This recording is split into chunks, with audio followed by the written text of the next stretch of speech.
Welcome to the Redbird Report, your destination for the latest on the St. Louis Cardinals. Here are your hosts, BK and Tebow.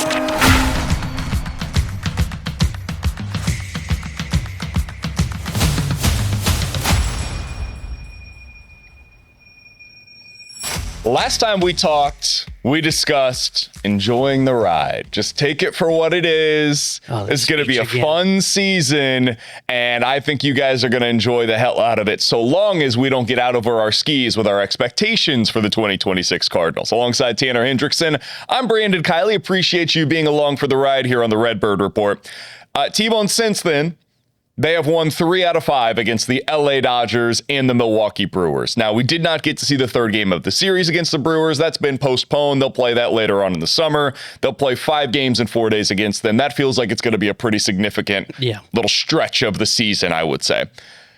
That being said, we wondered how this team would fare against the Dodgers and the Brewers, 2 legitimate measuring sticks for the St. Louis Cardinals. You did not see the best pitchers on the Dodgers. You did not see the best pitchers on the Brewers, and that is something that does not take away from their success. I want to say this again. That does not take away from their success, but it is worth mentioning in context when we're saying, hey, you looked good against the Dodgers. Yes, you did not see Yamamoto. You did not see Blake Snell. You did not see Tyler Glasnow. You saw like their quote unquote B team of starters. And then the same thing is kind of true against Milwaukee, although their starting A staff is not quite at the same level of the Dodgers, so to speak.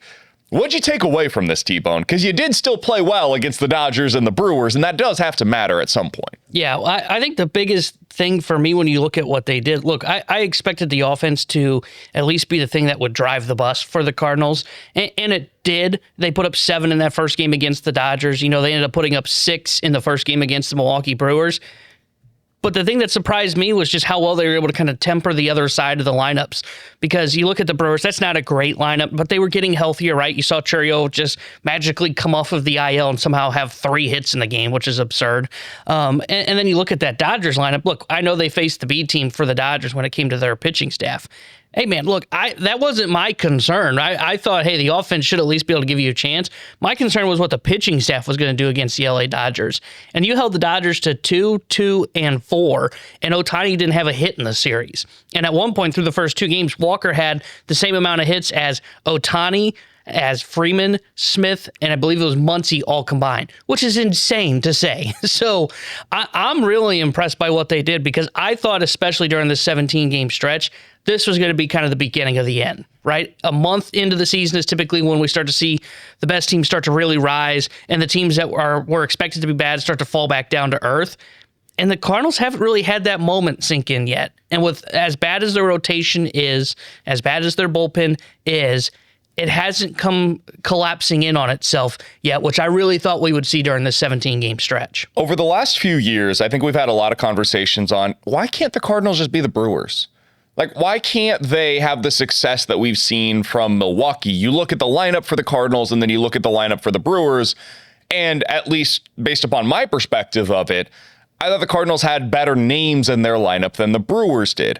But then you'd watch the 2 teams play, and it would become clear the Brewers do all of the little things at a high level. They run the bases well. They play defense well. They have a great bullpen. Like, all of the little things start to add up over time. And it became something that was just better than what the Cardinals were able to offer. They also had guys at the front end of their rotation that could limit damage. That is able to prevent these snowball effects where the Cardinals would go through like losing 7 out of 10 or 11 out of 13. The Brewers avoided that because their starters would be stoppers, and you would find a way to avoid those significant tailspins. That's how I feel about the Cardinals this year. Not so much on the front end of your starting rotation becoming stoppers, although we'll get into this. The starters have been much better lately. It's all of the little things are combining to become big things. When I watched that series against Pittsburgh, they were making mistakes seemingly every other time the ball was hit into the outfield. Yeah. Throwing to the wrong base, and the Cardinals would then take an extra 90 feet.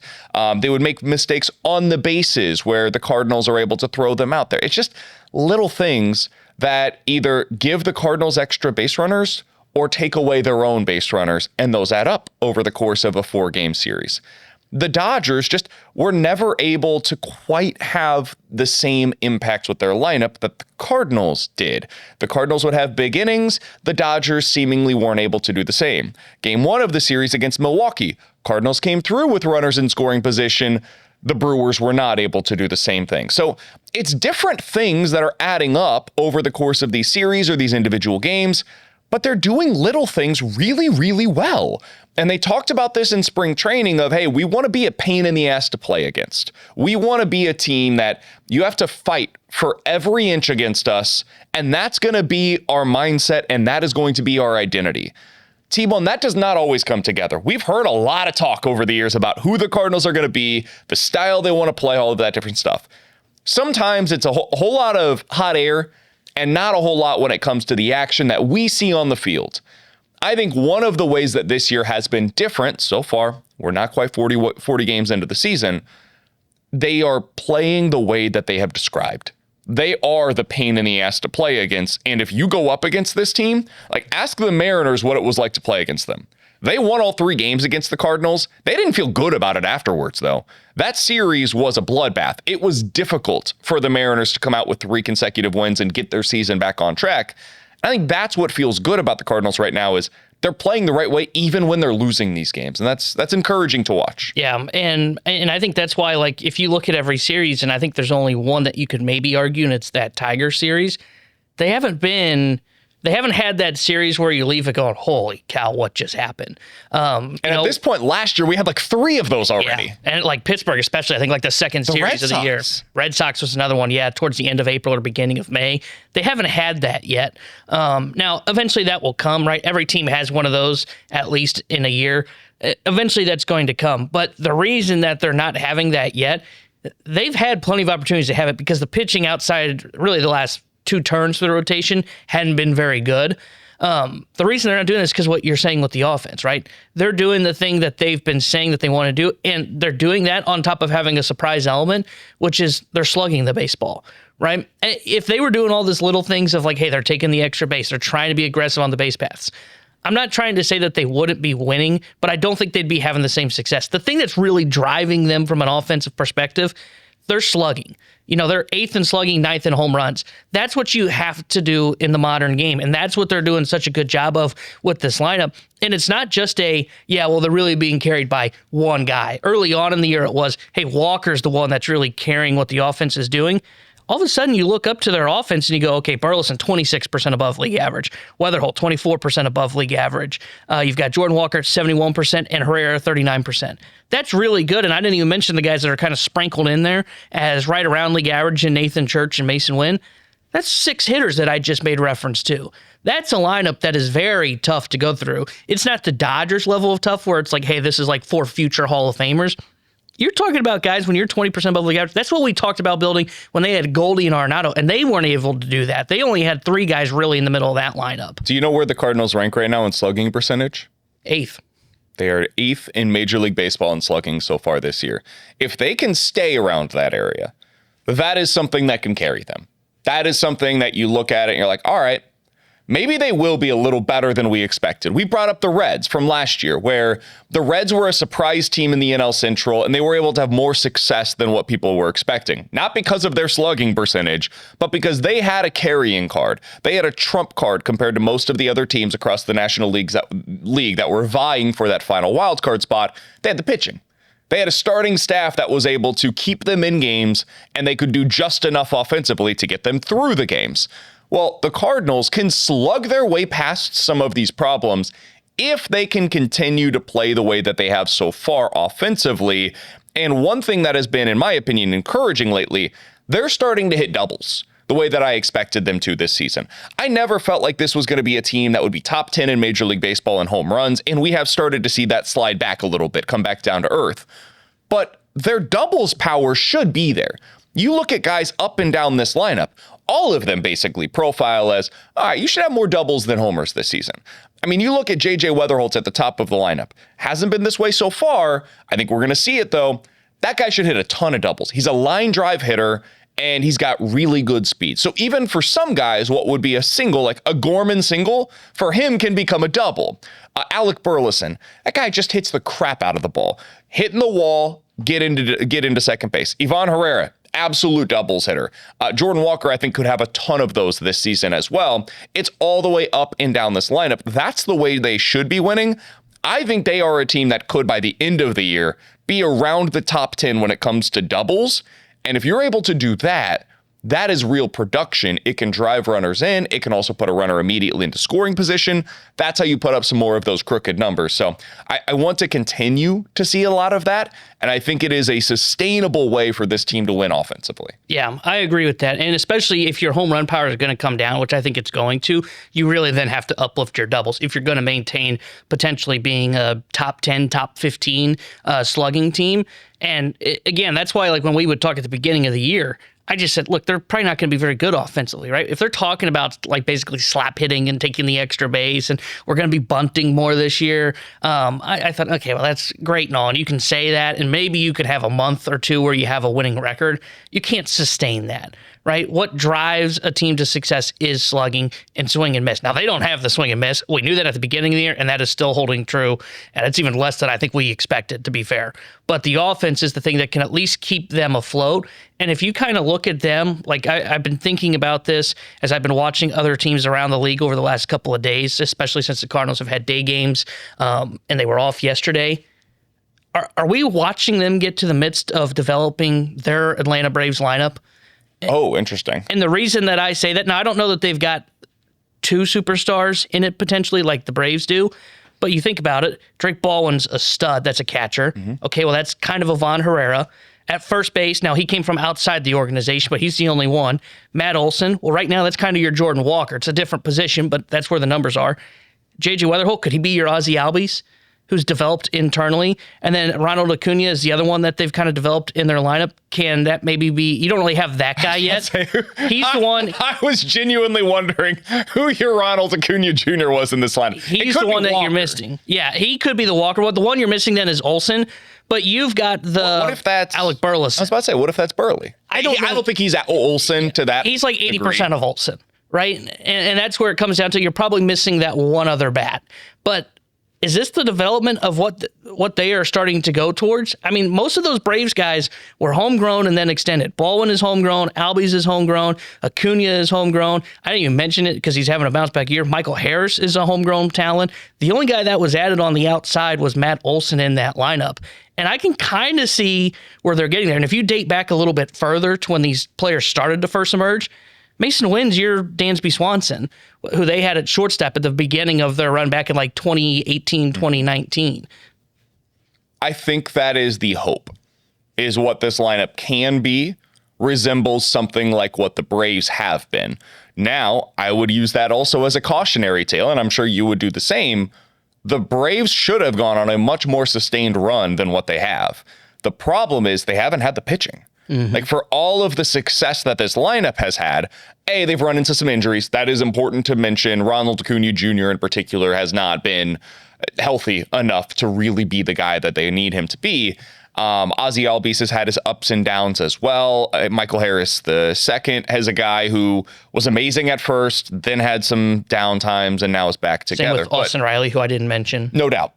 The pitching has really been the thing that has held them back. Now, they go out and they make that trade for Chris Sale. They hit on that. Everything else, though, has kind of fallen apart, and it's because they haven't had a pitching pipeline. They've had almost nobody come through their system to have success at the major league level, and the one guy that did, in Spencer Strider, he's gone through a bunch of injuries over the last couple of years as well. So that's the next step for the Cardinals, is making sure not only do you have the lineup that the Braves have put together and then have that core that you could build around, but then that should allow for you to go out and make the moves with the pitching. And T-Bone, I was always in favor of a lot of the moves that they made in terms of locking up their core. One of the things that I do think it has maybe prevented them from doing is supplementing those position players with outside additions in their rotation when they did end up realizing, all right, we might be a little short here, because they gave more money up front by signing those guys long-term to their position players. And each one of the deals, when you look at them individually, they A, make sense, and B, look pretty reasonable. But then when you start to add them up and what they were giving them over what they would otherwise earn in arbitration, man, that starts to become real money. And you add an extra $3 to $5 million per player. You give that to 4 or 5 different guys. You're talking about an extra 20, 25 million bucks for your position players. Hey, that's a starter that you were not able to add that you otherwise would have been. So that is another cautionary tale from the Braves that the Cardinals could potentially learn from here. Yeah, and I think there's 2 teams that are cautionary tales from that front. I think it's the Braves and it's Baltimore. Those 2 teams have developed really good players inside their organization, have developed some pretty solid lineups, and they've never had the pitching to go with it. And I don't know about the Braves as much, but I know Baltimore felt like, hey, we can develop this from within, right? We can develop this pitching staff from within. And then most of the top guys got hurt or didn't live up to expectations. And that's the thing that I wonder about the Cardinals. They've got a bunch of interesting arms, but how willing are they going to be willing to go out to the free agent market? And if one of them doesn't develop into that stud like Chris Sale that we're talking about here, how willing are they going to be able to go out to the free agent market and get that guy or trade for that guy? And that's where it'll be interesting because I know we've had the conversation last week. Are they ahead on their timeline? The answer is probably not, because your timeline is dictated by your pitching, right? That's the thing that sends you into a rebuild, and that's the thing that gets you out of a rebuild.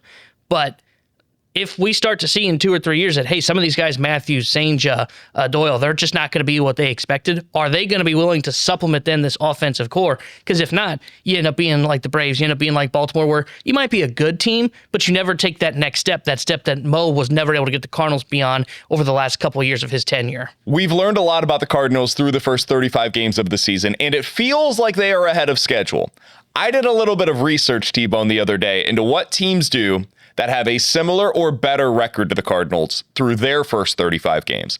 What did I learn? I'll tell you next here on the Redbird Report. Okay, so what can we learn from other teams that had a similar start to their season as the Cardinals have so far this year? T-Bone, I went full nerd the other day, looked into what some teams have done.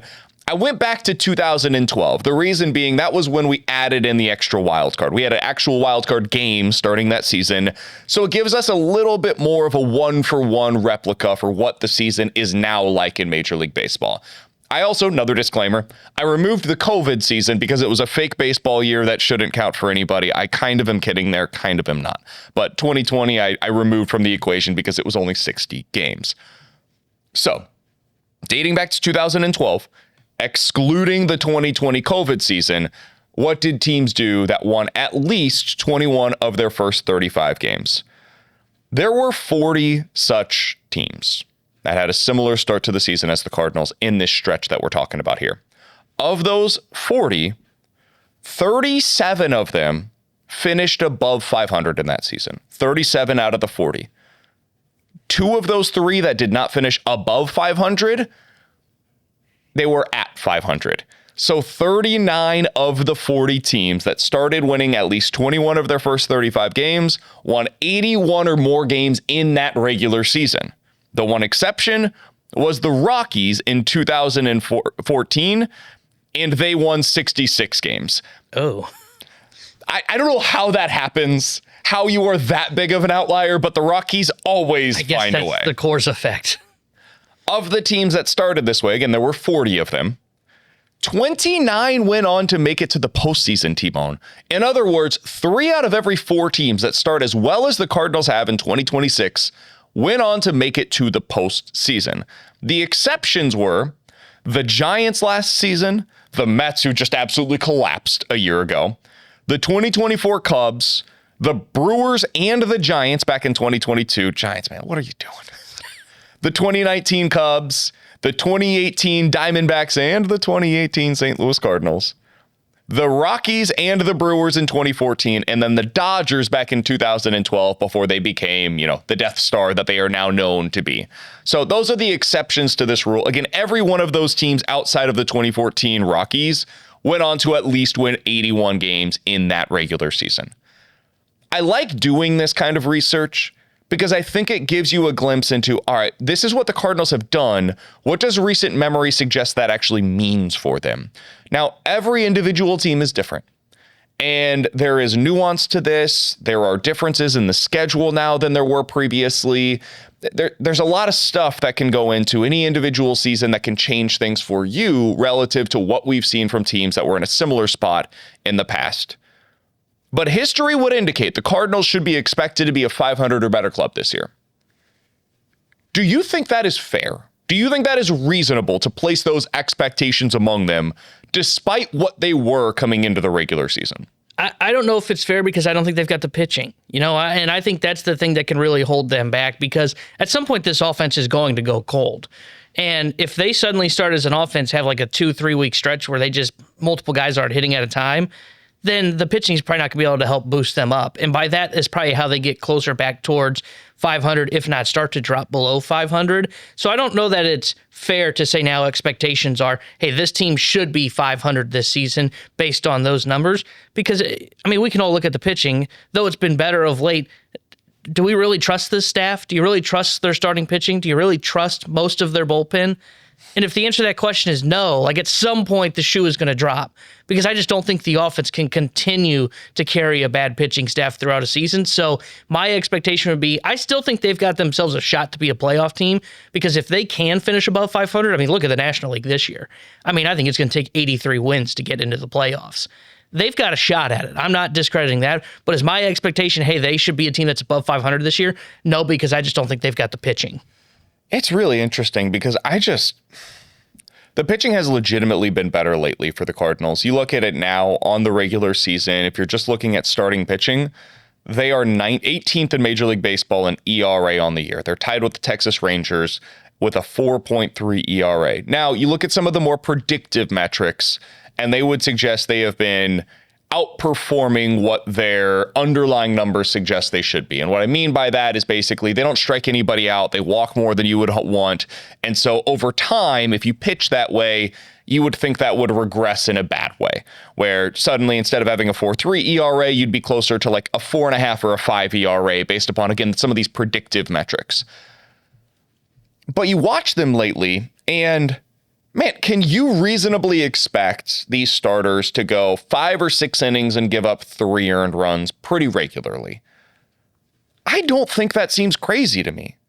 Because I watched Michael McGreevy, and even when he had what he would consider to be bad stuff, his body's completely out of sync, he's going up against a lineup that should absolutely give him trouble in the Dodgers, he finds a way through and doesn't give up a run against the Dodgers.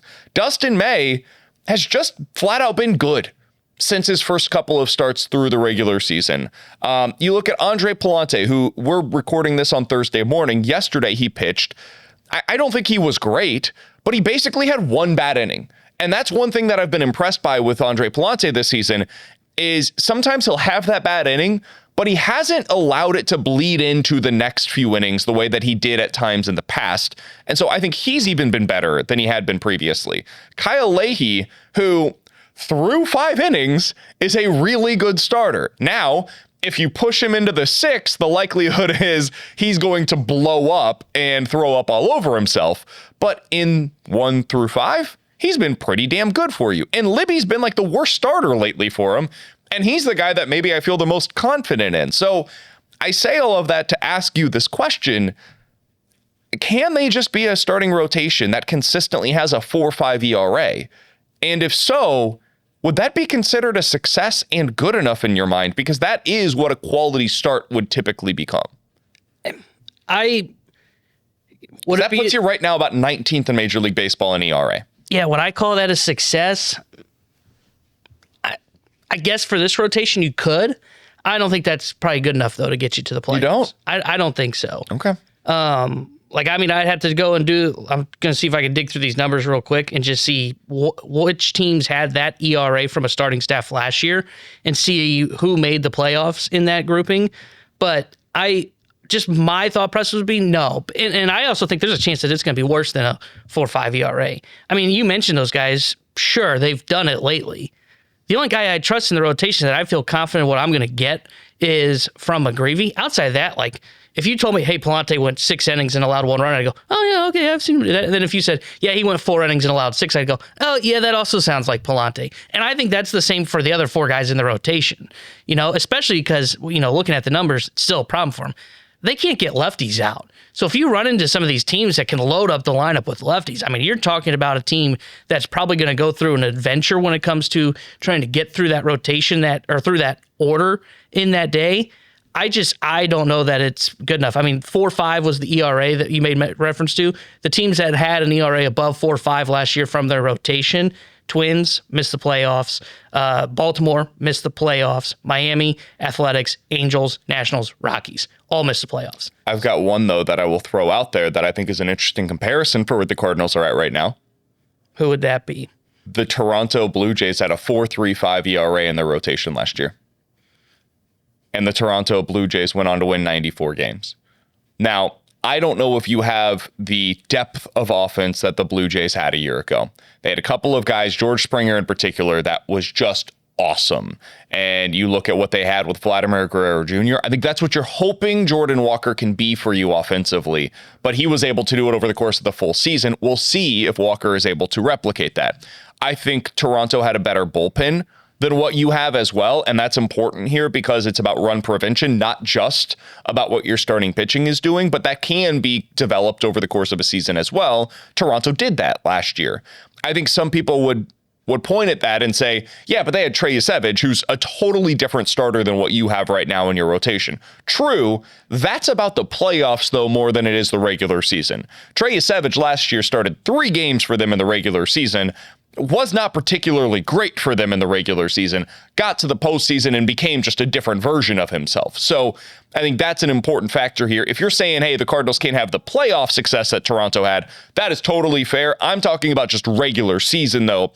Could they try to replicate what the Blue Jays did a year ago? I think that would be the team that I would pinpoint and say that's probably the best comparison point if the Cardinals are going to have success in this particular way. Yeah, and I mean, it's tough to counter that. Now, I would say looking at the Blue Jays so far this year, I wonder if we're seeing that maybe that was just a one-off for them and everybody got hot at the right time. And in the American League, you could get away with that, right? Because there was no Dodgers in the American League last year. So you're able to get a lot further than we expected into the playoff picture. I don't think that's the case. What about in the regular season, though? Regular season, maybe, because like their bullpen ended up being fine. Because I think these are 2 separate conversations. We've seen baseball in the playoffs is just so different. And I agree with you. I don't think the Cardinals are a playoff contender with their current roster construction. And I don't think anybody is arguing otherwise right now. And if you are, please don't. But in the regular season, I think that's really the conversation that is reasonable to have about them currently. Yeah, I still would just point to the Blue Jays and say they feel like a one-off to me. And the reason I say that is like their bullpen was average last year. I was thinking like, okay, maybe they were like the 24 Cardinals, where it was like, this rotation. I was like, hey, this bullpen, not bad at all. And that wasn't the case for Toronto. Now, I don't know if that was injury-related that helped kind of guide that, and they got some of their best arms back late. Well, their closer sucked. Hoffman last year had like a mid-4s ERA. But the reason I said, I feel like that's a one-off, right? Because I think pitching's the thing that drives an organization to winning at both levels, both in the regular season and in October. And with the Cardinals bullpen, like I think it's potentially bottom 5 bullpen in baseball. Can you really expect that to get upgraded to middle of the pack? Maybe, but they don't seem to be showing much urgency in trying to fix it right now. So I would say no. My expectation is maybe the Blue Jays weren't a one-off. My expectation is that's probably a one-off of a middle rotation, or 4 or 5 ERA from your rotation, middle bullpen. I think odds are you can't ask your offense to keep you afloat for that long in the regular season. Yeah, I think that's the formula. And in the National League this year, I know you mentioned the Dodgers, and yes, they're unbelievable. The Braves have been very good so far this season. The Cubs are maybe the second best team in the National League currently, based upon the way that they've been playing. 3 straight walk-offs against the Reds? I think they've won, I can't remember the exact number, like 10 in a row at home. if I'm not mistaken. They've been awesome. And that lineup, I think, is legit. I think that the Cubs are very clearly the team to beat in the National League Central right now. To me, I think we've seen our division leaders emerge. I think it's the Braves, it's the Cubs, and it's the Dodgers. Those are the three teams. And I think the Cardinals are in that next grouping of teams right now that's vying for a potential wild card spot with the San Diego Padres, with I think eventually Arizona will be in that mix. Milwaukee is in that mix right now. Philly has reemerged as being one of the teams in that mix. And those are kind of the teams right now that are vying for it. We'll see if San Francisco is able to figure out their stuff. I'm not overly confident on that. So you're kind of in that middle ground right now. And that's where the Cardinals have belonged for most of the last decade. But it feels quite different this year because there were no expectations coming in, as opposed to you're hoping to be something more. You end up stuck in the middle. What's the path forward? Now they feel like they have a path forward, so it feels better to be in the middle ground. And for them, if you're able to slug out of your issues, I think it's the kind of formula that can win in this National League. Maybe there have been times in the past where Philly was better, the Mets were better, San Diego was better, Arizona was better, and it would have been harder. The bar to clear would have been higher, but I don't think the bar to clear is all that high this season in the National League, which means, hey, if you got one thing that you do really well, this year that might just be enough. It was enough last year for Cincinnati. They did one thing well, they pitched. This year, maybe that thing for the Cardinals is, I guess they kind of have two things. They defend really well, and they hit the ball pretty damn well as well. Well, and we saw last year the defending well, though that will be sustainable. I truly believe that. It was sustainable last year, and eventually it caught up to the pitching staff. No doubt. So, that's the thing that I think this pitching staff is better. You don't have a Fetty, you don't have a Michaelis. I agree. Leahy's kind of been your Michaelis so far this year. Wildly disagree. Michaelis last year, every inning he went out there, I had zero confidence in him. Kyle Freudian slip. Kyle Leahy through 5 innings has been totally fine. I agree. It's if you probably been eliminate slightly his better. 6th inning numbers, he has like a sub 4.5 ERA on the season, which is fine. Yeah. The thing though that I think equalizes is I think, yes, your back 2 guys that were bad, Fetty and Michaelis. I think your top 2 guys have gotten a little worse. You don't have someone that's really replaced Gray, because I expect McGreevy's numbers are going to come down. I disagree. Sonny Gray last year wasn't good for you. He had a 4 ERA. I expect McGreevy to be at that. Yeah, so he's the same. And then I also think Libby's been worse than he was last year. And I don't know that that's going to change. Overall for the season, though, I think Libby is kind of in line with where he was last year, because he was so bad in the second half. So if he can just literally be the pitcher that he's been so far this year and maybe slightly improve, it's pretty close to what he was last year. And like you said, they have improved upon those final 2 spots in the rotation. And one of the spots last year was Palante, and he's been better than he was last year. Yeah. So I think the rotation is genuinely better than it was a year ago. That is not to suggest they're good, but they are a better version of the rotation that they were last year, in my personal opinion. The bigger problem for them, though, the bullpen's a lot worse. I got and it really adds up on that then, too. So, yeah, I think they can be in the race. The other thing that they have that's going to race against them here is it's the same conversation we had last year around, I think, about this time, because they were starting to play good baseball again, is, all right, well, if it's even a question of are we buying or selling at the deadline, the answer is sell, right? And that was the thing last year too, to where it was, hey, if we're not sure what we're going to do, the answer is we probably need to move on and make some trades. And that's what they ultimately did. Now, I'm not saying that cost them the year. They basically fell apart before that happened, but I think it's the same conversation here, because I think Heim's going to want to stick with his plan. I say if you're in the playoff picture, to me, you should be buying on the margins. I'm not convinced Heim's doing that, though. And if that's the case, I mean, that's the thing that could really throw the wrench in this, that sets them aside and just says, all right, we're kind of in it. Oh, crap, there goes O'Brien, there goes JoJo, there goes Nootbaar, and there goes Dustin May. I find that conversation to be fascinating, and we'll have this a million times between now and the end of July, so we don't have to spend too much time on it, because we've got another, 10 weeks to be able to get there officially. But, man, I think what I struggle with is the only guys you're really pushed to trade at the deadline are JoJo Romero and Dustin May, because everybody else continues to have club control. Like Lars Nootbaar, if he comes back and he's awesome after the injury, and it sounds as though he's heading on his rehab assignment very soon, he should be back sometime in the next 3 to 4 weeks for the St. Louis Cardinals. He's maintaining left field for you once again.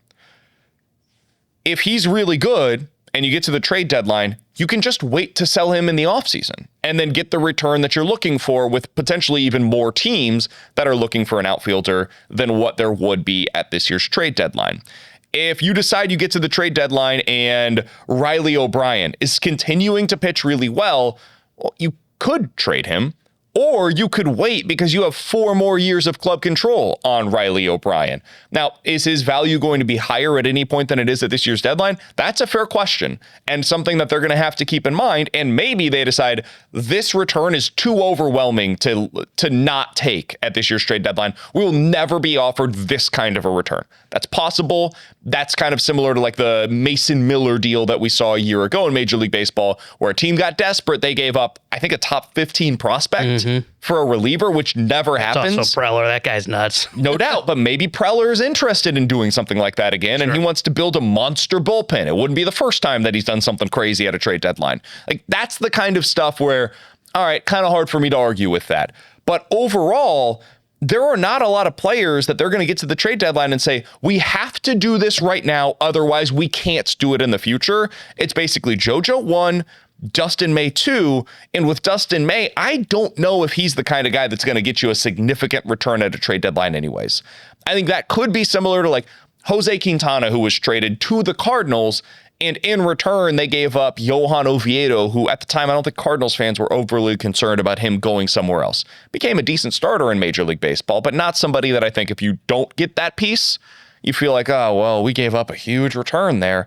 No, maybe Dustin May for 2 months is worthwhile, and you could just keep him in the mix for the next couple of months. I think that's going to be the kind of conversations that they have. I hear the argument on May, and I agree on the Nootbaar one. I mean, we didn't even see, I think, a lefty bat really get moved with control last year, so it's hard to know what the market would be. The one, though, that I think, like, I understand what you're saying of, hey, he's not actually a must trade at the deadline in O'Brien because he's got control. I think if it's 50-50 and you're debating what do we do, I think the answer is you're probably trading O'Brien. Because, I mean, you mentioned it. Look at the fire sale of controllable relievers that happened last year. I didn't think there was a chance the Twins were moving Duran, and they got a haul for him at the deadline. I didn't think there was a chance that the Giants would move Duvall because he had control, and they moved Duvall and got a haul for him. I think same was for Bednar. And then you mentioned it, Mason Miller, I mean, the best closer in baseball, really got a haul. I'm not saying Riley O'Brien's going to be the best reliever in baseball, but if he's going to be putting up numbers like Duvall and Duran did from the Twins, yeah, you're going to get a pretty good return for him. And at that point, you really probably should capitalize on it because it's not like he's a 27-year-old reliever that's really taken off. He's 31 years old, and bullpen arms are a very fickle industry, as you're seeing with like Matt Swanson, for example. I think you get into the point where, yes, is it actually he's not a pending free agent. I think that actually encourages you to trade him because there's more value to him on the trade market then. He's going to be the most interesting conversation because May, I don't think the return's going to be overwhelming. JoJo, if they decide to move him, I think you could potentially find somebody internally, like maybe even one of those starters down in the minors right now, maybe a Quinn Matthews or a Bryson Motts. They decide, hey, for the last 2 months of the season, it's okay for us to put them in the bullpen up here to find out how their stuff plays. Maybe it helps them adjust to major league levels and their stuff will play up to the point where they just become our new JoJo Romero. We've seen them do stuff like that in the past. Hell, look at Kyle Leahy, look at Matthew Liberatore. They were able to hone their craft as relievers and then transition to become starters at the major league. So I could see how that could potentially work for you as well. The one that's going to be a real conversation is O'Brien because of that potential return at the trade deadline, along with his control that he already has. All right, so this weekend, the Cardinals have 4 games against the San Diego Padres. We're going to be doing a podcast early next week, so we're not going to discuss the A's series. We'll be able to break that thing down before the series begins. So we're just talking about these next 4 games.